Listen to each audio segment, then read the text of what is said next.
ఇచట ముకుందుడు ఫలపుష్పాలను సేకరించేసరికి బాగా చీకటి పడింది. ఈ చీకటిలో ప్రయాణిస్తే మృగాలు ఉంటాయని భయపడి ఒక మర్రి చెట్టు ఎక్కి కూర్చున్నాడు. అంతలో అక్కడికి కొందరు దొంగలు వచ్చినారు. వారు కూర్చుని తాము తెచ్చిన నగలు మొదలైన వాటిని మూటగట్టినారు.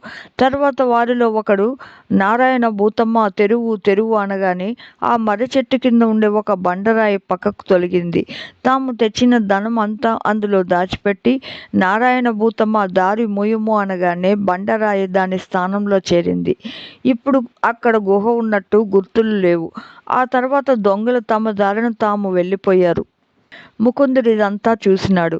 మెల్లగా చెట్టు దిగి వచ్చినాడు. దొంగలు అన్నట్లుగానే ఓం నారాయణ దారి తెరువు తెరువు అని అనగానే గృహం ద్వారం తెరుచుకుంది. ముకుందుడు గుహలో ప్రవేశించినాడు. ఇంతలో ముకుంద, నీకు కావలసిన ధనాన్ని తీసుకో అనే మాట వినిపించింది.